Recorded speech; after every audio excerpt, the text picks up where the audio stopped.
Hey.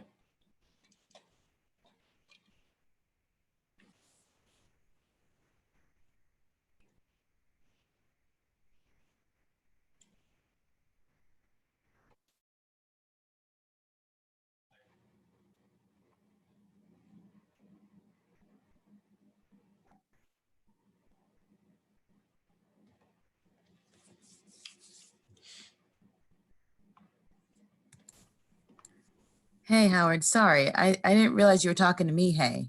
I thought Hey. I just opened the window and I thought it was Art. And I was like, why is it recording a meeting in the backyard? That seems dangerous. Anytime that could go left. So Hey, y'all. Hey, sorry. yeah, you wearing a suit and your hair all did up and look at I you. know the suit. My hair just is long as hell in this quarantine. I know. I got hair. I'm hoping Matt won't notice or care. I got Harentine. That's what we Yeah. use. Yeah. What was I gonna say to you, Josh? I cannot remember. Or something to say. Something about Jamie Tufel, maybe? I think I emailed you back. Did you get my email about Jamie?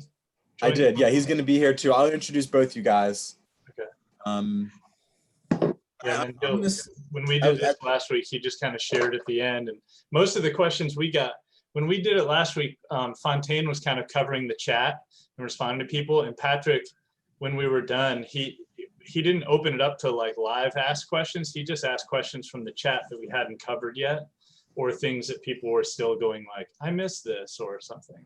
Mostly they asked about like COVID plans that Jamie has set up and how that works, which I thought was kind of interesting. So that's smart. Yeah. Okay. Yeah, sometimes it depends how much like activity. If there's like a ton of chat and I can't keep up with it, because we've done the same thing. Like I'll read the chat questions that I can't answer, or if there's like too many of those, I will open it up after that too.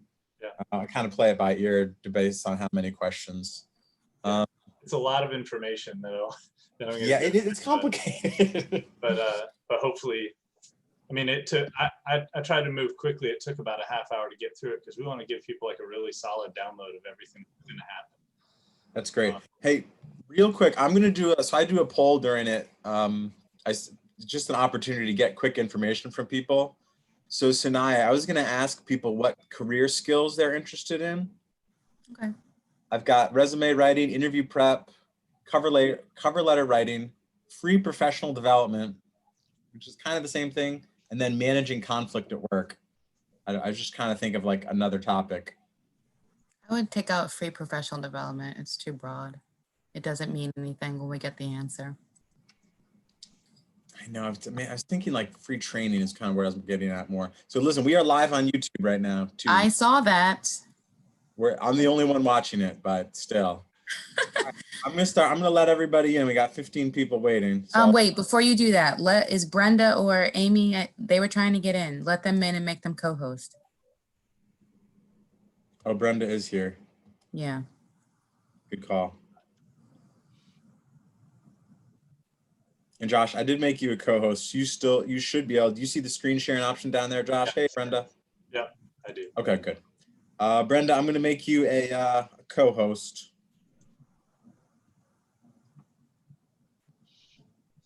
And Brenda, we are live on YouTube, apparently. Yeah, and the reason I do this is because it's easier to easier to share. It's easier to share the recording if it's on YouTube than it is to do it with like a big file. Okay. Okay. Josh, how many people did you got? I let Noah in as well. Hey, Noah. I think we have like 45. 45 maybe at ours. Okay. Yeah. I'm trying to beat that, just just the competitive nature in me. Nothing against. Do it, man. Do it. So Howard, you got Whipsy coming. Is Clarify coming too? Did I understand that right? No, they had like some back and forth, but Jill was like, maybe I just come for this one, and Okay. like she was interested. We had a good conversation. Yeah. Was she as I described? Oh, she was on it, yes, and I loved it. I was just let's go. She brought up like exercise, right? She's like, I'm thinking about getting an exercise bike, and she just got me right away. I was like, yeah, let's talk. No, this Jill is the woman I was talking about earlier today. Gotcha. She's wonderful. I love her. All right, let's let people in. Brenda, can you start letting everyone in, or just admit all? It's 12 now, so So it's just the EMT today, then, Howard, right? it's all EMT, and I'm going to do career services real quick at the top. Okay. Okay. There's something else you want me to mention too. Okay. Noah. So yeah, I was mistaken. Okay, that's okay. But I sent you the links, so Perfect. if you want to dive off, that's fine. I hope y'all have a good session. Oh wait, Noah, hold on. Yeah. I'm gonna chat you. Don't leave yet. Okay. Welcome everybody.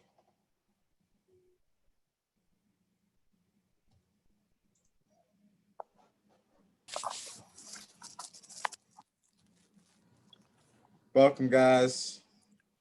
I'm going to mute everybody just at the start here, so. You going? You have to unmute yourself if you need to talk. We're just going to give everybody a couple minutes, you guys, and then we'll get started.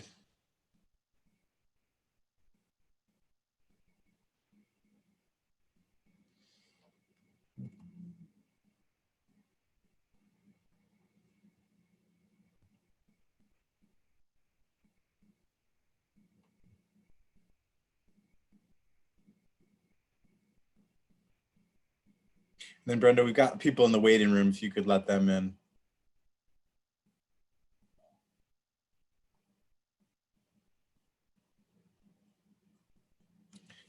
Great.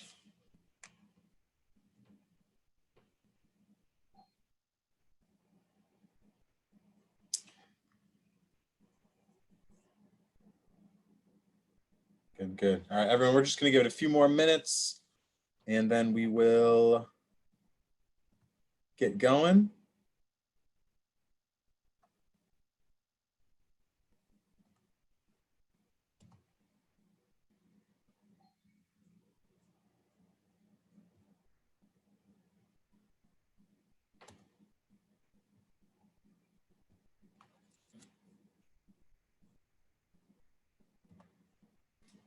As you're waiting, I'm just going to put up a quick poll here. You're going to just answer. It's just one question. What career skills are you interested in?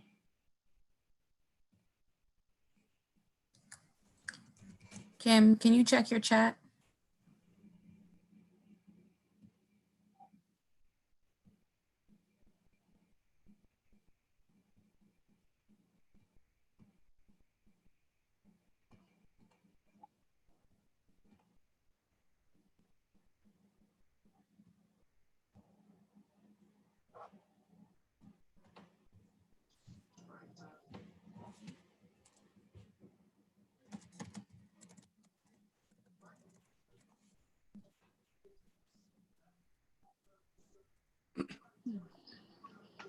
All right, yes, you guys should see the poll that came to you. Answer that really quickly as we're waiting if you can. And then we're going to get started in just a few minutes.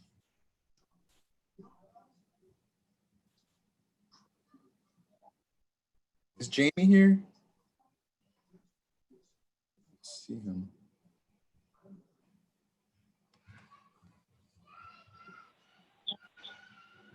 Hi, where did the poll come to? Because I didn't receive it.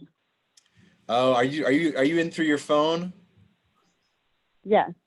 So through the phone, unfortunately, you don't get the poll. I don't think it only shows up if you're connected through like a desktop or a tablet.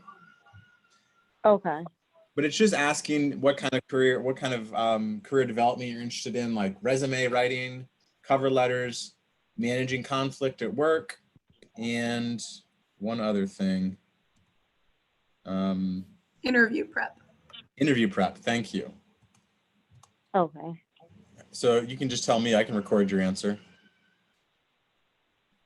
Interview prep would be a good one. Awesome. Or if you have another topic. If anyone is out there, you guys want to in the chat.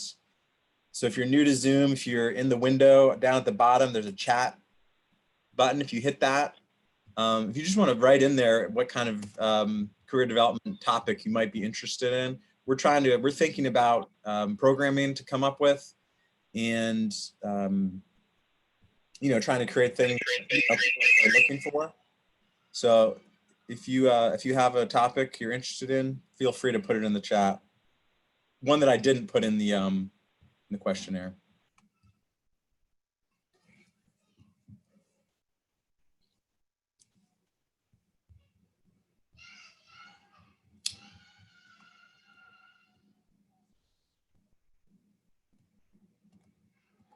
All right.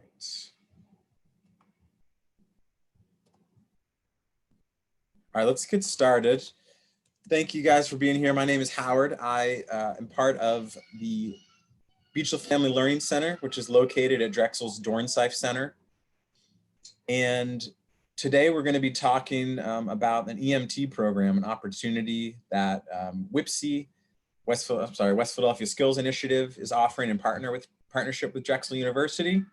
And we're going to kind of get into the really nitty gritty of this program because there's a lot of information, a lot of details to go over. It's also a great opportunity. We have worked with both West Philadelphia Skills Initiative and Drexel's EMT program, and they're kind of coming together to create this program. So it's really exciting. So one thing that I want to mention from the top, the Beachville Family Learning Center, we focus on 4 core areas of workforce development, adult education, which is through the Helms Academy. Amy is here. You'll see her Helms logo there. Entrepreneurship, which Kevin Williams leads us in, and financial literacy. And so the point of these programs for me, and part of my title, is economic inclusion. That's making sure that everyone is included in the economy. Everyone is given the opportunity to kind of grow themselves in like their career, in their profession, in their education, to get themselves to the next steps that they want to get to as far as their career development. So that's what all of our programs are kind of focused around, at least mainly, or at least my work is. And this is an opportunity like that today, because the EMT is a real career opportunity, and it has a real career path to it. So I hope you can kind of take the information in that Josh is going to give to you. And also, if you have questions, hold on to them. You can put them in the chat or wait till the end. We'll have a time for Q&A. One program that we do that is open for everybody is called Career Services. And this is a program that's all done virtually, where if you need help with interview prep, cover letter writing, just regular job search, or maybe if you're looking to to upskill your career opportunities or your skills, but you don't know exactly what to do, this could be a good thing for you. It's a 1-hour appointment. A professional, either a volunteer or someone from Human Resources, will call you when you set up the appointment and kind of take you through what you need to work on. So to schedule that appointment, you just go to the link that I'm going to put in the chat right now, and you can just select an appointment time that works for you and put in your phone number, and they'll call you. Okay, so I've just put that in the chat. I'm gonna put in here. Amy put in also her information as well, her email address. I'm going to put the link in again right there. So with that, I want to introduce you guys to Josh Park. Josh is the Senior Manager of Employment Services at West Philadelphia Skills Initiative. We work with West Philadelphia Skills Initiative on a grant that we have together, and we do, have some common work together, so we collaborate. And they have great programming and run great, and do great work. So I'm really excited that they're here, that they kind of, are coming over here to like share this opportunity with everybody. So with that, and is Jamie here? I still can't see. It's not coming up. So Jamie might be joining as well, or he might be here. Jamie Tufel is the program manager of Drexel's emergency medicine. And he's the one who kind of oversees the EMT program for Drexel. They've been doing this program for years. It has a great reputation across the city. And, he really knows his stuff and runs a great program, not just to get people certified as EMTs, but to actually train and give knowledge to make people really effective at their jobs, I think. Jamie might be coming in as well. But with that, I'll pass it over to Josh. Josh, thanks for being here. Thanks so much, Howard. I really appreciate you making the space for us to come in and share a little bit about the opportunity here. Hopefully that door behind me will stay closed the whole time. My 8-year-old son knows if the door is closed, don't bother daddy, So I'm sure everybody knows how that goes. I'm going to go ahead and share my screen. I have some slides here that I like to go through. By sharing my screen, I know that you don't have to just look at me the whole time. And that is always a good thing. I do want to give a little bit of a warning. I'll throw it up in the chat if I can. This website here is where you can go at universitycity.org/jobs. There's a whole bunch of information about all the stuff that I'm going to share today, including another recording of a presentation similar to this one that we did last week. Give me 1 second, everybody. Sorry about this, but there are children yelling outside. My kids are downstairs. I don't know if you all can hear them too. So we are I just right there with you. There's a parking lot behind my house, and I have the windows open on this beautiful day. The kids are making lots and lots of noise running around out there wherever they can. So hopefully that'll be all the distractions that we have there. But I want to share these slides with you. I'll warn you, some parts of these slides have a lot of words on them, and I'll move through them pretty quickly. I just try to use them to share the story as best I can and to give as much information as I can, but I'll also try to reference for you as I go through where all this information is. I put that website on there because you can find some of this information there if you've heard about the job opportunity. But I just want to go through today and talk a little bit about University City District, which is the nonprofit that the work of the West Philadelphia Skills Initiative is a part of. And the work that they do, how the Skills Initiative came to be, what we do to try to be successful and help people connect to career path opportunities. And then a pretty specific dive into what this opportunity looks like, how you can try to get connected to it, what our team is looking for as we go along. So I'm just going to jump right in. The University City District is a nonprofit special service district whose goal is really to make University City a nicer place to visit, to work, to eat, to relax, whatever it is. They started about 21 years ago under something that a lot of nonprofits like it call clean and safe. So you have folks who wear yellow shirts riding around on bicycles most often. They're in the neighborhood with the goal of really just helping. They keep an eye out on for people that look like they need directions. They keep an eye out to help people to feel safe. They keep an eye out to, they'll do battery jumps for your car. If your car doesn't start, they can get you into your car if you're locked out. They can even walk you home if you're, if it's late at night or something and you're not feeling real safe about getting home from work or something like that. They can give you an escort home, no charge to anybody. And then there's also folks in maroon jackets that go around in the neighborhood and do things like graffiti cleanups. They're doing some street sweeping work and supporting to kind of make the neighborhood a little bit cleaner and nicer. As University City District continued its work, it started to get into more things like these events that were sorely missing at this time of year. But I don't know if you recognize this is a picture from the Baltimore Avenue Dollar Stroll, which is an event that usually takes place twice a year. We're really hopeful that 2021 is going to be a better year for that. Things like movies down at Clark Park, which again, because of the pandemic, it's not happening, but they put together events like that to try to create spaces where people in the community can get together. A lot of these events have moved online for 2020, but they also create spaces in the neighborhood. This is a picture of 30th Street Station, where there used to be 4 lanes of traffic, and now there's a nice kind of plaza and park. They have food trucks there every day at lunchtime. They have swings out and about that you can enjoy. And it's just meant to be like a way to make the space nicer, funner to visit, to meet up with some folks. They also, University City District also is responsible for the trolley portal at 40th Street and changing that space from being kind of a concrete, flat orange lit space to having a garden and a bunch of seating areas and a restaurant that should be on the way. So UCD has done this kind of work for a long time. About 10 years ago, a new president came along. His name is Matt Bergheiser. And one of the things that Matt did was try to look to see how the University City District could take advantage of the relationships that we have with the institutions that are really on our board and helping to make decisions for the area.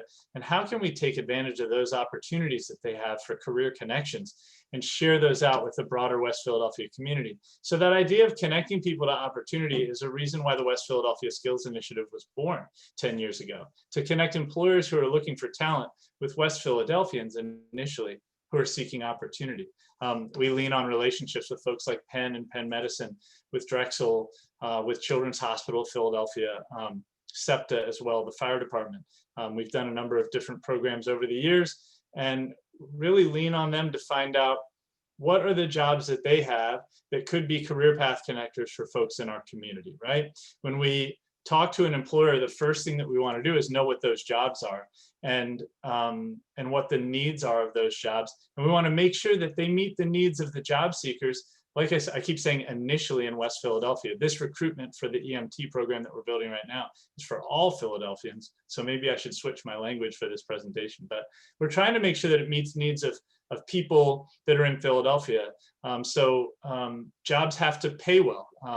Last year, our average starting wage was $14.50. This year, it's going to be over $15.50.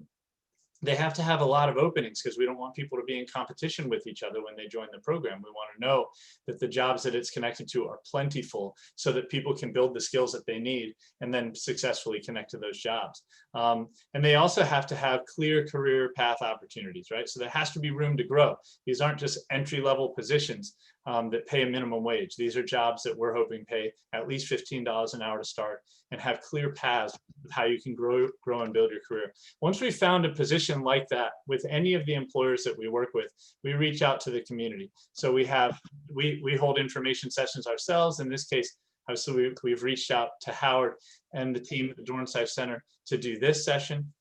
We have about 15,000 people on our email list. So we try to spread the word as much as possible about the recruitments that we're building and about the opportunities to apply. All at the same time, building customized training. In this case, working very closely with Jamie Tufel, who I saw just join the meeting from Drexel's EMS school. And making sure that we know what the job entails, how that means we should help to streamline our training and work with the technical training, in this case, Jamie and his team, to make sure that the program works and that in the end, when people are successful at it, that they will be a match for those employer needs. So we learn all this stuff about the people in the community, about the employer, and about the training opportunities to make sure that in the end, people are able to be successful if they decide to join us on the path that we're building. And what happens is, this is a part where I get to brag on the success of our program, but what happens is, in 2019, 97% of successful participants connected to employment, a number that we're really proud of. And I think that number is about the same for 2020. So far, things have been quite a bit interrupted, as we all know, by the pandemic, and we're really excited to be moving back into this kind of work and seeing the success move forward. We saw in 2019, like I said, that average starting wage of $14.54 an hour last year, that now we're seeing is up to $15.50 because of jobs that we're connecting to at places like the University of Pennsylvania and with SEPTA and through this program with Drexel. And that we see that people's wages are increasing when they come through the program from where they started. The other thing, this is my last, well, I can't promise, but this might be my last brag on the West Philadelphia Skills Initiative, maybe. But we looked at some numbers from 2019 and the average programs that are doing workforce development type of work typically are placing about 68% of graduates, where we're up to 97. And then another number that we're really proud of, and this kind of has a lot to do with us knowing how to help people to be more prepared to go into the job and keep the job and work and grow, is that a lot of times 12-month retention numbers are really important, and we track those. And we see that 82% of our graduates from last year are still employed after 12 months. And that's a really important number to us, because it means that people aren't just connecting to get a job, but they're learning the skills and engaging the parts of themselves that make them powerful enough and ready to be able to connect and stay and grow. So I want to dig in just a little bit now about this specific certification program, and kind of what the expectations are, the qualifications, and a little bit about what you can expect in the application path. Okay, so first of all, for this program, if you want to be eligible to apply, you have to live in Philadelphia. You have to have a high school diploma or GED at the least, and you have to have an active driver's license. That's really important, because the employers that are connected to this program on the back end are ambulance companies, and usually as an EMT, you're paired with another EMT, and you really need to be able to take turns driving that ambulance together to share the load. So having an active PA driver's license is an important part of this eligibility as well. This one's a little bit more hard to measure, I guess, in some ways, like for you to know if you're eligible for this. But for the program, we know that the training that happens for an EMT curriculum is on an 11th grade reading level or higher. So we're making that known to folks through the application process here, that that you need to be able to read on an 11th grade level or higher, and also be physically fit. Which is also a very generic thing to say, but you know, EMTs sometimes have to help carry people, and so that's the kind of thing that you can think of. They have to carry a lot of equipment, and sometimes they have to carry people. So being physically fit kind of generally means those things. I was very happy to have found one emoji that would cover both of those things: brain strength, physical strength.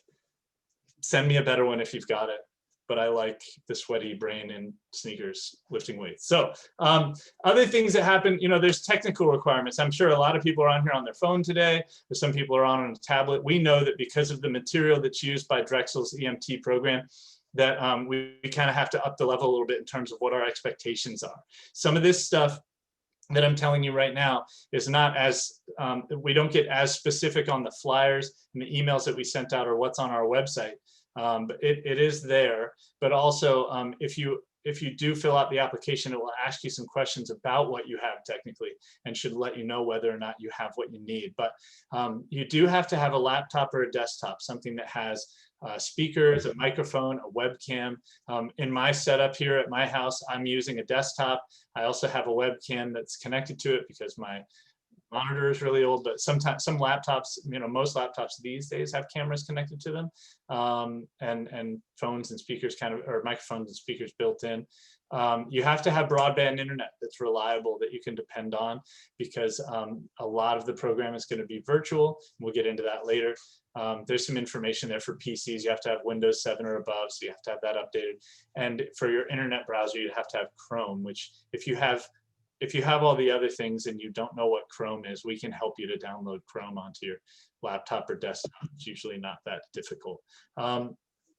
Next thing I want to do is tell you a little bit about the schedule. We'll get into that, which is gonna be a lot. This is all on our website, universitycity.org/jobs is where you can find the information about the schedule. But if you want to apply for this program, it's important that you know you have to be committed to the full schedule of training. And I'll kind of explain what that is. A lot of that is because the EMT program has very specific requirements and numbers of hours that you have to complete of training in order to get connected, in order to fulfill the requirements for the national certification and the state certification. But here's the schedule in a nutshell. Again, I'm going to go kind of quickly. It is available online. The program starts with our WIPSI foundational classes. I'll tell you a little bit more about what that is and what that covers in just a minute. But the foundational classes are all virtual sessions. Virtual group sessions happen. The program starts September 21st, and for 2 weeks, Monday through Friday, from 9 a.m. to 12 p.m., you'll be expected to be online for a Zoom session with the rest of the group. Also, every day, you'll be expected to meet with one of our WIPSI guides for a 15-minute virtual one-on-one. That'll happen every afternoon, and those will be scheduled before you sign up for the program. And then there's also approximately 2 hours of daily independent lessons that you'll have to do. We have those lessons online. They're self-paced, but you would get connected to them if you're accepted into the program and you decide to join us. So that's kind of what you can expect: a 3-hour group session in the morning, a 15-minute one-on-one, and then approximately 2 hours of independent lessons that you'd have to complete each day going into the next day. That's for the first 2 weeks of the program. At WIPSI, we cover things like the foundation of our program starts with kind of who you are and what makes you tick, right? We start with things like your values and your goals. We want to know where you want to go, where you're headed, and why. What are the things that are really interesting to you and drive your passions, right? We talk about emotional intelligence. We talk about effective communication, because we want to be able to get those goals out there and be able to share them, using feedback that we get from other people, learning how to give feedback appropriately, and making sure that we're always growing towards those in line with our values and our goals. We get into things like personal branding, how you present yourself to other people to make sure that they can see those values and goals, right? How to network with folks. We talk about empathy and conflict, how to use them both to your advantage as you're seeking out your path. And we talk about customer service, of course, not just networking with people that you work with, but also with people that you work for in an EMT capacity. Those would be your patients, of course. And then we get into things like career development, because we want to make sure that people have a really clear understanding of, these are my values and my goals. This is the job I'm interested in now. Here's the path that it's on. And that path I have goals for too. And if I have goals on that path, then I know what I'm going to engage in now and how I'm going to engage the work that I do now in order to be able to get what I want, right? We do resume preparation, interview readiness. We talk about time management to kind of handle it all and deal with the problem solving that has to come into play to be able to manage it all. But really with that overall goal of, we want you to get the thing that you say you want out of this program. And so we want to make sure that all the dots are connected so that you feel really empowered and powerful, really, as you go get it. All right. After those first 2 weeks, you move into the training portion with Jamie and his team. The EMT training classes, at the schedule, again, I know lots of words, and I'm going to move past it, and you might have questions, but it is on our website. The very first class is October 6th. It is going to be an in-person orientation from 8 a.m. to 5 p.m. They do that on purpose because there's a lot of paperwork to fill out, things to see and do, equipment to gather. And then, but after that first day, everything will be online for the next 2 weeks. The classes are Tuesday, Wednesday, and Thursday from 8 a.m. to 5 p.m., whether you're in person or online. But for the first couple of weeks there after the orientation day, those classes will be online. And then you see that on October 20th through November 12th, classes move to a hybrid in-person or online. So they'll be bringing portions of the class in to do hands-on training that has to be done, while other people are doing work online. They have a full safety plan related to COVID-19 to keep everybody safe, small groups of people, requiring masking, hand washing, face shields when necessary, gloves when necessary. They're using dummies and keeping the dummies clean so that people can practice, and keeping everybody safe in their building and space. And Jamie can speak more to that when he joins us too. In-person classes start fully November 17th through November 25th. There's no class on Thanksgiving, but again, those classes are Tuesday, Wednesday, Thursday from 8 a.m. to 5 p.m. And then finally, there are in-person classes from December 1st to December 18th. Those are Tuesday through Friday from 8 a.m. to 5 p.m. The last thing that happens, it's a part of the program, last two things. Saturday, December 19th is a skills testing day. So if you're successful through all of those classes, and a lot of the in-person work is about building the muscle memory to be able to do the skills that EMTs need to do for the first part of their testing to get certified, which happens in person on that Saturday.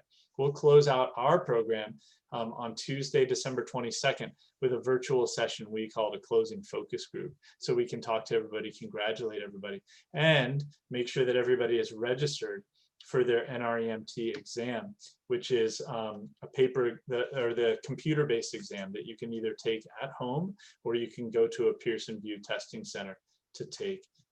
That's all included in the program that you get.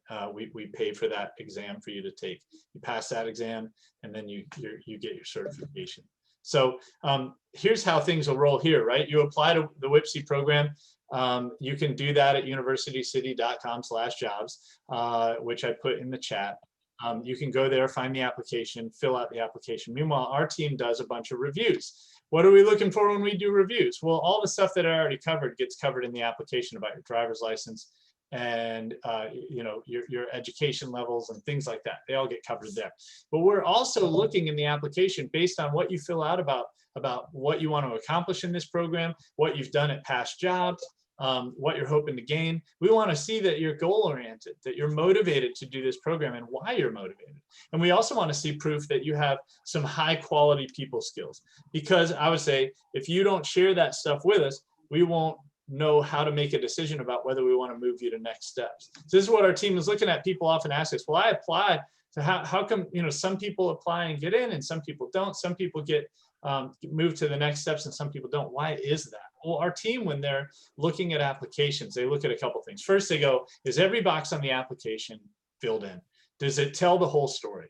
If does a person let us know their full work history where there's space to do it? Do they tell us about their, even if it's not required, do they tell us about what they did at those jobs? If you don't fill out the application, and Lord knows that filling out applications is annoying and it's hard. It takes about 45 minutes to fill out a good application for any employer. And it's the same for this program, because what we're trying to do is really see a good picture story of who you are and what you're about and what's driving you forward. If you leave spaces blank, then we can't see the whole story. Normally what's going to happen is you'll get an email from us that says, hey, your application was incomplete. We can't tell the whole story. If you get an email like that, or you've already have, you can go on and you can reapply and do it again and try to do it more completely this time to really catch the eye of that review team. The other thing they look for is whether or not you have the skills that we're asking for. We said that we want high quality people skills. If you don't describe that anywhere in your application and your work experience, we said that you have to have a driver's license. So if you don't, it's not going to work, right? So we're looking for kind of those basics, but we're also looking for whether or not you sell your experience and your skills, right? It's an application, though annoying sometimes, though it takes time and it takes some focus and can be kind of frustrating. It is the only space for you to make a good first impression, for you to show off about yourself. Because if you don't show off about yourself, I don't think anybody else will, right? You can't depend on anybody else to. So you got to do it for you. It's really important. You're valuable. We want to know why. So we ask people to take the time to fill that out and tell us all those things. A couple more steps here before I bring Jamie in, all right? If you apply to the program, you get through the application review.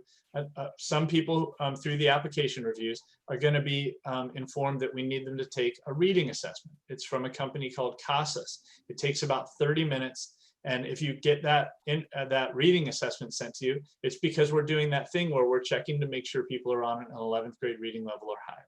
It's not intended to make anybody nervous or worried or scared, but we want what we have to do is make sure that people are ready. So if you get sent that email, what you want to do is find a quiet space, find a good internet connection, and take your time and try not to be stressed out, right? Breathe and answer each question as they come and they hit you, and do your best. And then, so that's a part of the process. Some of those folks that do well on that reading assessment will be invited to a virtual interview with our team. At that interview, we'll ask a lot of questions about who you are and what you want and try to get to know you. You might be, we'll run background screens, things like that. And then once we complete all the interviews, we'll be making our final selections. That'll happen no later than September 15th at 5 p.m.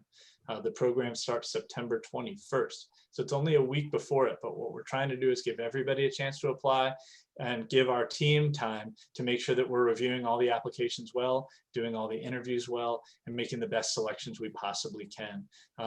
So everybody will know no later than 5 p.m. on September 15th if you've been accepted or not into the program.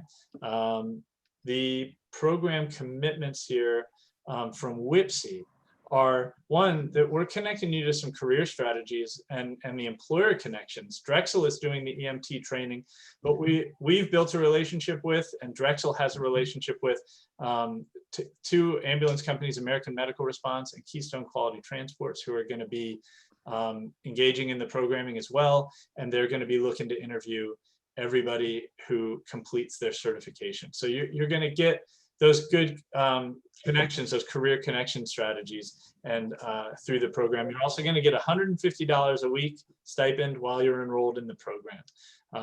And then you're getting that no-cost EMT certification training, a program that usually runs about $2,500 a person. WIPSE is going to be paying for that, as well as your computerized exam that you would have to take to complete your certification after you do the skills testing. Successful graduates will get to take that exam to become a national NPA, Department of Health certified EMT, get interviews for those job openings that American Medical Response and Keystone Quality Transport have. You'll be a part of the WIPSE alumni network, which is full of peers that are also moving forward, trying to further their careers in the best way they can. We do financial literacy supports through that, tax preparation supports. We have barbecues and things like that, gatherings for alumni, and we try to celebrate our alumni as often as possible. So those are all the things that will happen in the program. I promised you I was going to say a lot, and I was going to try to get through it quickly, and I think I've lived up to that promise. I want to, if I can, bring, I see Howard nodding his head. I want to bring Jamie Tupel in from Drexel, and I want to kind of ask him some questions so that he can share with you all a little bit about how they're going to be supporting this program. How you doing, Jamie? It's good to see you. Good afternoon. Can you guys hear me okay? Yeah. And hey guys, before you guys get going, I just wanted to welcome Jamie and encourage people, if you do have questions that are burning questions, please put them in the chat so that they're stored, and we'll get to them after these guys are done. So take it away, guys. Thank you.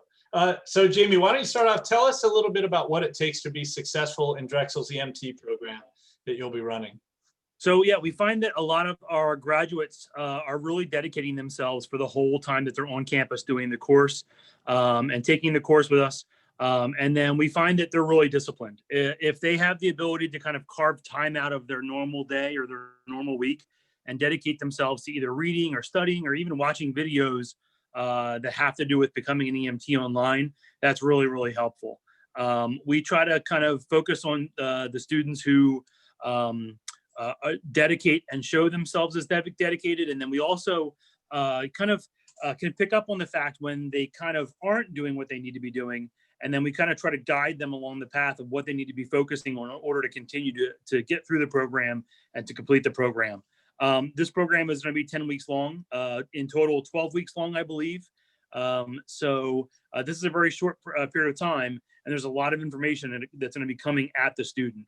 So we're going to work with them to really just kind of make sure that they buckle down and dedicate themselves to becoming an EMT in less than 11 weeks. It's fantastic. It's good to hear.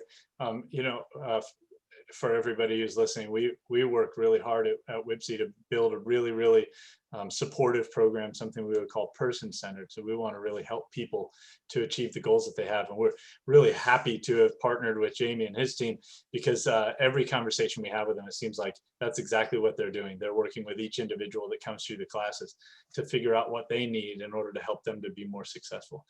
Jamie, can you talk a little bit about the parts of the program that tend to be the most difficult for participants, and how your team supports people through that? So, the good news about this curriculum is it's a very hands-on curriculum. However, there's a lot of cognitive or just, brain and knowledge that goes along with the course. So a lot of that comes in the first 4 weeks of the program. So the good news is if you can get through the first 4 weeks and keep good grades, then it looks likely that that student will get through the whole program. But just battling through and just being dedicated, and then, really disciplining themselves to kind of study and read or watch videos during the first 4 weeks is really the key. That's great to know. A lot of dedication, and as Jamie mentioned, everybody, this is the program time length is for the EMT training is somewhat truncated, because we want to be able to help people to move as quickly as possible from starting a program to getting to start working. So doing all that studying along the way and not really taking breaks on it is a really important thing. Thanks, Jamie. Can you talk a little bit about how Drexel is keeping people safe, or how your program at Drexel is keeping people safe during the pandemic when they have to do the in-person trainings? Yeah, so we had to apply to the state and also obviously to the university to get approval to be on campus. And because of that, we had to follow a plan that we have devised to keep everyone safe. Number one, you'll be wearing a mask on campus. Number two, you'll be wearing a face shield or goggles to protect your face and your eyes. And then anytime you're around other people or touching items that other people are touching, such as mannequins or task trainers that we use to teach students in the EMT curriculum, you'll have to wear gloves. And we provide the gloves, we give you a shield, and then you'll have to bring your own mask because you want to be arriving in the building with a mask on. So those are some of the ways that we start off. And then there is a Drexel Health Tracker app that we have been using that we may or may not continue to use. And that's helping us track symptoms and then obviously making sure that no one has any symptoms because if they do have symptoms, then the Drexel Health Student Health Office will reach out to you and make sure that you're okay. So yeah, we've been following a whole bunch of those procedures. Believe it or not, since July 7th, we've been back on campus since July 7th. And knock on wood, we've been really fortunate. We've had no transmissions and no sick individuals here on campus.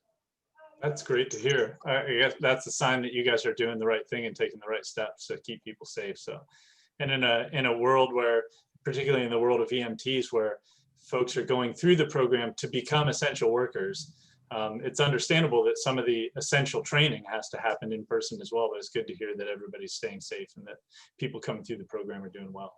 Can you tell us a little bit about how the companies I mentioned, American Medical Response, Keystone Quality Transports, how are they engaged in the program along the way? And then kind of just a little bit about how they typically hire graduates. Yeah, so typically we'll bring AMR and Keystone out for like a show and tell day, and they'll demonstrate their ambulance and they'll demonstrate new technologies that are available in their ambulances. And it may be just the ambulances, it may be the stretchers, it may be equipment that they use to put people on the stretcher or in the ambulance. But they come out and demonstrate that. We call that show and tell, because it's a lot like what we did when we were kids in kindergarten and first and second grade and did show and tell. So they come out and they get a chance to meet the students that way first. And then we've really enjoyed a good relationship with AMR and Keystone Quality throughout the years, to the point where even Keystone right now will basically give any of our graduates an offer of employment because they know if you can get through the Drexel program, that you're a quality person, you've worked real hard, and you've demonstrated your ability to become an EMT and met the certification levels required by the national level and the state level. So we've had a lot of our students over the course of the 5 years that I've been here. We've graduated probably over 300 students, and I'll say probably easily almost 10% of them have gone on to Keystone to get gainful employment at Keystone. So it's been a real good avenue and path for a lot of our graduates to take to go right into a job making good money. So that's our relationship there. And so we're in constant communication with both places throughout the course, and Keystone is also a clinical site. So when our students go out and do their 10 patient contacts, they can go to the ER, but if they wish, they can also go to Keystone and do a shift at Keystone and kind of get an idea of what exactly it looks like when they're on the ambulance functioning as an EMT.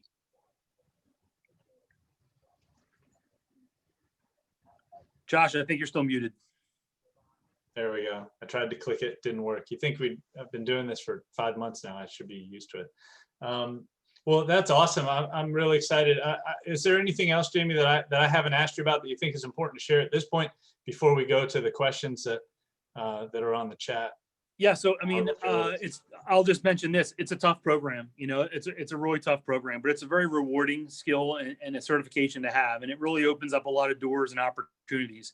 And for the ability for a student to come in with virtually no training or background and then walk away with a certification as a healthcare provider, and then be able to kind of move that into a very good paying job, whether it be on the ambulance or in the hospital, or as a tech, or working, in any kind of medical industry, it really opens up a lot of doors.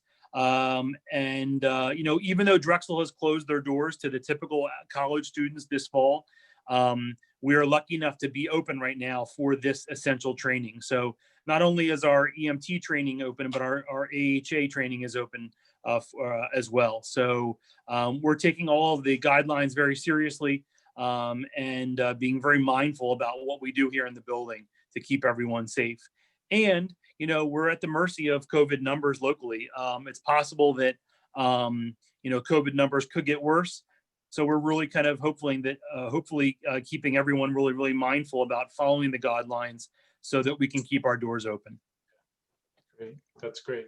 Thanks, Jamie. Before I turn things over to Howard to lead us through some questions, I just wanted to share really quickly that this is our UCD's website, the West Philadelphia Skills Initiative portion here, that if you go on here, this is where you can find some of the information that we reviewed today about who should apply, a recording of a presentation like this one, that schedule stuff that I told you was there, and just more information about this particular program, whether you're eligible or not, and how you can apply if you haven't already applied. All that stuff is there. And then just keep in mind that that everybody who applies will get an update no later than 5 p.m. on Tuesday, September 15th, 2020. And that the program starts on September 21st if you're selected and added. I'll stop sharing now on my screen and turn things over to Howard to take us through any questions that we want. Great. Thanks again, Josh and Jamie. Good to see you. Thanks for presenting. So first question, I think this would be to Jamie. Will we be required to do a clinical at a trauma hospital? Yeah, so it's a good thing and a bad thing, right? Because we're basically saying, hey, there's a pandemic out there and we would possibly be exposing you to that in your clinical. However, in the state of Pennsylvania, you cannot become an EMT without completing your patient contacts. And there's 10 patient contacts that are mandatory. So yes, but we are taking very strategic measures to keep you safe. You have to get fit tested for an N95 mask. And when you go to your ER clinical shift, you actually have to wear your mask and face shield as well as gloves. So you're going to get all of the training in the first couple of weeks of the EMT program in order to do that. And then we put you through a training program online that allows you to go do your clinicals in the hospital. We do have some students who are uncomfortable doing that, and it's completely understandable. So what we've done with them is basically said, you won't be able to complete the program now, but you'd be able to complete it at a later date and time. So I would say that if you're uncomfortable with doing clinicals currently and you want to wait till things calm down, that's certainly an opportunity. But it is a requirement of the course, and the state really hasn't changed their guidelines for the necessities in order to complete the EMT program. So because of that, you will be in a trauma center. We had a student go to the ER yesterday for 12 hours, and they did CPR on numerous people. They saw gunshot wounds. They saw a patient with a finger that was, or a hand that was very badly sliced with a lawnmower. Yeah, part of those experiences are really necessary in order to get you ready to be an EMT on the streets, unfortunately. And I would add too, just in thinking about your comfort level around whether you'd be comfortable doing clinicals, whether you'd be comfortable doing in-person training right now. Like I said, if you're in a training program to become an EMT and your goal is to get hired as an EMT, you're going to be out there in the world with this gear on. And I can't say that I would be comfortable with it right now. That's part of the reason why we give so much detailed information to make sure that people understand this is exactly when we expect that you'll have to be in person. This is how long it will be virtual. This is what we're doing to keep folks safe. We really want folks that are applying to kind of think about that stuff before they apply to make that decision, right? Before you jump in. Absolutely. Yeah. Great. Thank you. Yeah. Is there a height and weight requirement for the training? So for my program, there is not a height and weight requirement. I will say that you will have to be healthy enough in order to pass the questionnaire for the functional job description of an EMT. I believe off the top of my head, you have to be able to lift 140 pounds and move 6 feet, I believe it is. But those are the requirements. I do not need them to have like a BMI under a certain amount. I know there are some entities that are like that, but they need to be able to physically do the job of an EMT. And if it becomes aware at any point of the training that they wouldn't be able to do that, then they wouldn't be able to continue on in the program. But there's not a specific height and weight requirement. Great. How many years is the EMT certificate good for before it expires? Yeah, so that's a good question. So on the state level, I believe it's good for 3 years, and the national level, it's good for 2 years. We actually show you how to get Con Ed moving forward, or continuing education. So moving forward, as long as you take Con Ed on your own, and there's a free website where Con Ed is available in the state of Pennsylvania, you can maintain your certification past the 2 or 3 year limits that the state or the National Registry Office puts on an EMT certification. Awesome. Josh, somebody asks, what if we already took our reading assessment? If you already took your reading assessment, this is the hard part. You're in a holding pattern. You're like waiting to see what comes next. They did send out a slew of invitations to take the reading assessment. And then over the next few weeks, because we do a lot of things on a rolling basis. So that's good for you that you got sent the reading assessment. That means you applied pretty well. And then you just kind of wait and see. This recruitment, the application goes offline as of September 1st, which means the team will still be taking some time beyond that to review further applications, to continue to schedule interviews. So they do that on kind of a rolling basis. So I'm sorry that doesn't help a ton to ease your mind maybe, but you're just kind of waiting to see if the next steps are going to happen, if you're going to be invited for an interview or not. Great, thanks. Jamie, is there parking on campus? There is not parking on campus. There is parking across the street, but we are very convenient to all modes of SEPTA, whether it be the sub or whether it be the train or just bus routes in Center City. So we're located at Broad and Vine, basically on the west side of the Hahnemann building. So we're actually at 15th and Vine, which is 1 block away from the sub and 2 or 3 blocks away from Suburban Station or City Hall. Great. Thank you. Okay. Somebody asks, do we get our own uniforms? Yeah, so I will not make you go out and buy a bunch of uniforms.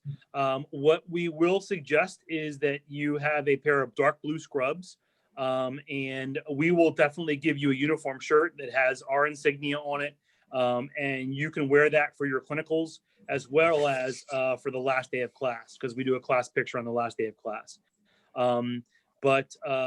Yeah, so we don't make you go out and get boots and pants and all that kind of stuff for training. I want you to come to class however you're comfortable and wearing whatever you're comfortable in. So as long as it's appropriate, that's what we like our students to show up in. Great. Somebody asked, I'm not sure what this is. What is the AHA program? Yeah, that's the American Heart Association program. So like CPR courses and things of that nature. So we have a CPR training facility here as well. And actually, all of the EMT students will get a CPR class as part of their EMT class.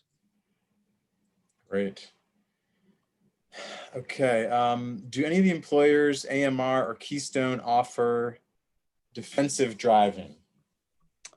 They don't offer defensive driving. However, a lot of employers will put you through a course called EVOC, or Emergency Vehicle Operations course, where you learn how to drive either an ambulance or a police car, and how to negotiate through traffic with lights and sirens. We don't offer that here just because we don't have the real estate for it in Center City. But it is something that a lot of employers will offer you as soon as you're hired. There are EVOC courses that you can find locally. They're about $200 each, but a lot of employers are now paying that fee for you to take the course. There is a component of defensive driving in EVOC, but it's really just kind of like a complete kind of course, not just specifically defensive driving. Both AMR and Keystone offer the EVOC training as part of their onboarding process. So they get you used to driving their vehicles, and then they'll pay for you to do the testing. Great, thanks. What if we don't pass our state exam the first time? So you get 2 more times to pass it. And then if you don't pass it the first 3 times, then the state requires you to take a 24-hour refresher course, which we offer 4 times a year. And then you can take it 3 times after that. So you can take it up to 6 times, assuming that you fail the first 3 times, take a refresher course, then you can take it 3 more times. But I will tell you that only 2 people in the 5+ years that I've been doing the course here at Drexel have needed that refresher course. Most of our students get through the first time, about 84%, and then 90% get through in the first 3 times. Awesome. That's And amazing. I can jump in too and add, I mean, for right now, the financial commitment that WIPSI is making to participants in the program is to cover things like clearances, all of your tuition costs and your book costs, registration costs for the program, and your and the first time that you take that exam. So and also the weekly stipend that we'll be paying folks for. So so that's what we'll be covering. Great. That first exam. Will you offer tutoring for students who are struggling during the EMT course? And then also, will they get equipment such as the stethoscope? So the easy question is yes, they get equipment. They get a stethoscope, a blood pressure cuff, a pen light, EMT shears, a notebook, a pen, a bag, a one-way valve for doing CPR on mannequins. Obviously, the curriculum, the textbook, and the online access. And they get that automatically. Every student gets that. Tutoring is something that we're able to provide here. It's not specifically part of the program, but we will typically have our instructors pull students aside. Students that we recognize need tutoring. Plus, we monitor their grades all throughout the course. And if we notice that their grades are kind of lower or slipping at any point, we'll reach out to them and kind of pull them aside and set something up so we can kind of go over what they're doing. Plus, we have a couple of very interesting tricks that we use, because we basically trick you into learning. And that's what really quizzes are a lot of times. We trick you into learning when you study for a quiz. So we have kind of some little things that we employ on our side just to kind of get all the students through. But yeah, tutoring is also available, like professional tutoring is also available through our training center as well. Awesome. Somebody asked, do you guys offer phlebotomy classes? We don't offer phlebotomy classes. We hope to be offering a paramedic program next year, but no phlebotomy at this point. Okay. And then how many books are issued during the course? The one textbook, the EMT textbook, which is a little bit of a larger book, but it's a pretty heavy book. Just one. Great. All right, and that takes us right to an hour. So first of all, thank you again, Josh and Jamie, you guys, for presenting. You guys have got really thorough programs, and that makes them obviously really successful and high impact for the students. So we just really appreciate you bringing that opportunity. And for everyone out there, you know, part of their really thoroughness is making sure when you're filling out that application is to be very thorough and to get every single part of it, like Josh said. And to apply, they can go right to universitycity.org/jobs. Is that right, Josh? That's right. Okay, and the deadline is September 1st at 5 p.m., correct? Right. Yep. I would Great, so apply as soon as possible, though. Okay, yes, don't wait till then. We don't require any kind of resume either, by the way. We don't even have a spot on the application that takes a resume. We're trying to give everybody the best chance that they can to tell their story on the application without having to worry about whether or not they have the ability to be impressive by having an amazing resume. I certainly do not. So we try to do that for everybody as well. I threw my email address in there in case anyone wants to reach out regarding specific questions. My email address is in there. They can feel free to reach out. And then that's our department email, so anyone can answer, including myself. Okay. Excellent. And we are, and I'm recording this session. So if you guys want to review this or send this to somebody else, we'll be able to do that. And keep an eye out for more programming that we have coming from the Beachville Family Learning Center. We're always doing things. We do these workshops at least once a month, sometimes twice a month when we can. So thank you guys again. Thanks for coming. And we'll see you guys. Thanks, everybody. Appreciate your time. Thank you. Thanks, Jamie. Thanks, Thank you. Bye, Sanai. Bye-bye. Appreciate it. Thank you. Appreciate it. Thank you. Thank you.